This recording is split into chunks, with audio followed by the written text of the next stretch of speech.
अभी चल रहा है। अभी कुछ ये जिस्म है, जिस्म के ही अफसाने हैं, जिस्म को दर्द है, जिस्म को चलाती है खून मांस और रगें।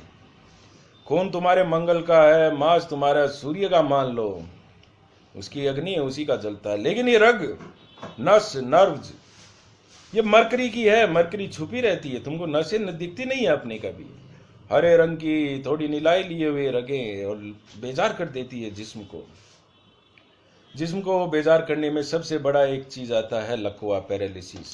और लकवा का मतलब ये नहीं है कि तुम लकवा मान लो कि हाथ पांव एक सुन हो जाए। लकवा कभी कभी ऐसा भी होता है जिस्म को रगों की कमजोरी, चाहे तुम्हारी पीठ की दर्द हो, तुमको बिस्तर पर लिटा दे, चाहे तुम्हारा अंग ऐसा हिस्सा कर दे जिस्म का हिस्सा कि तुमको काम में न ले सको, तुम्हारा दिमाग ऐसा कर दे कि किसी चीज में चले नहीं, ये भी एक लकवा ही है, तुम्हारा दिमाग नहीं चले और तुम कहते हो कि मैं क्या कर रहा हूं, हम सोच नहीं पा रहे, हम कुछ कर नहीं पा रहे, बैठे कोई काम धंधा कुछ नहीं कर पा रहे।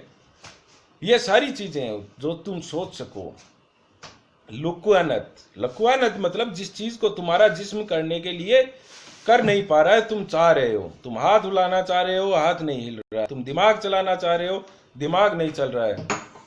ये चीजें जिस्मानी दिक्कत की है, मरकरी के कारण है। भौतिक रूप से तुमको, फिजिकल रूप से तुमको कुछ दो चार नाम, हजारों समस्याएं होती है, उनको तुम कुछ नाम दे दो। उनमें नाम दे दिया कि तुमने, चलो ये तुम्हारे शरीर को प्रभावित करने वाला लकवा, पैरालिसिस है। ये जिस्म पर हर चीज पर लागू होता है। इसी का मैं तुमको एक चीज बता रहा हूं, वो तुम करना। मरकरी, बुध, इसकी सारी चीज कहीं ना कहीं रिलेटेड होती है बकरी से। कोई बकरा काटता है, कोई बकरी का दूध पीता है, कहीं ना कहीं एक रहस्य बकरी में है। बकरी हर इंसान है, इंसान भी एक बकरी की तरह एक जानवर ही है, कोई बड़ी चीज नहीं है। अलग अलग मखलूक पैदा की जाती है।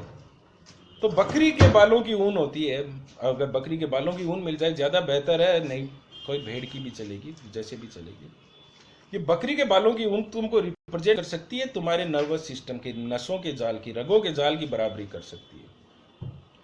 तो बकरी के वो ऊन लेने के बाद क्या करना कि जैसे तुम्हारी उम्र है 36 साल हो गई, तो इसमें 1.5 गुना करना है उसका।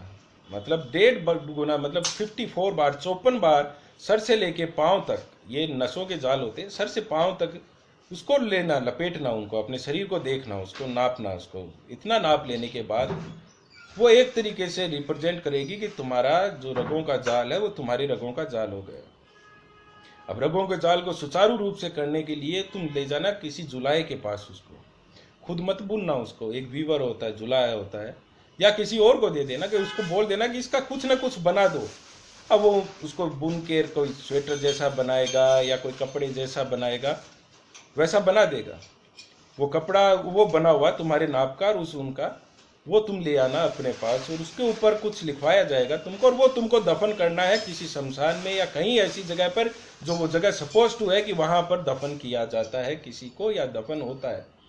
दफन शब्द का मतलब तुमको अपने दर्द और दुख दफन करने हैं।